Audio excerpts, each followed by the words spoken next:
డిజైన్లో చిన్న డిజైన్ అండి, సింపుల్గా నీట్గా ఉంటుంది. చూపిస్తాను ఒకటి. ఇదిగోండి, శారీ అంతా గ్రీన్, డార్క్ గ్రీన్ వచ్చింది. దాని మీద మేము మెరూన్ కలర్ బ్లౌజ్ తీసి వర్క్ చేసాము. కట్ వర్క్ డిజైన్ అండి. హ్యాండ్స్ కూడా వచ్చింది.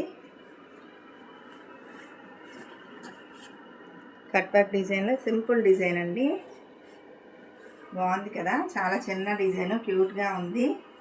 శారీ కాంబినేషన్ అండి ఇది. గ్రీన్ మీద మెరూన్ కలర్ కాంబినేషన్తో కట్ వర్క్ చేసాము. చాలా బాగుంది కదా. నెక్స్ట్ మీకు చాలా రిచ్ డిజైన్ మీకు చూపిస్తున్నాను. చాలా బాగుంటుంది, మీకు కూడా చాలా బాగా నచ్చుతుంది. చూడండి, చాలా బాగుంది కదా, ఎక్సలెంట్ డిజైన్. పెళ్ళికూతురు డిజైన్ అండి ఇది. పెళ్ళికూతురికని వర్క్ చేసాము. మ్యారేజ్ ఆర్డర్స్ ఇవన్నీ. హ్యాండ్స్ కూడా చూసారా ఎంత రిచ్గా వచ్చిందో. Gold and orange and pink కాంబినేషన్లో వర్క్ చేసాము. శారీ కాంబినేషన్ కూడా చూపిస్తాను. ఇదిగోండి, శారీ ఆరెంజ్ గ్రీన్ వచ్చింది. చిన్న పింక్ కూడా మేము కాంబినేషన్ ఇచ్చాము, రిచ్గా ఉంటుందని. ఈ డిజైన్స్ మీకు నచ్చినట్టయితే ఒక లైక్ చేసి కామెంట్ చేయండి. అలాగే మా ఛానల్ని సబ్స్క్రైబ్ చేసుకోండి. Bye bye.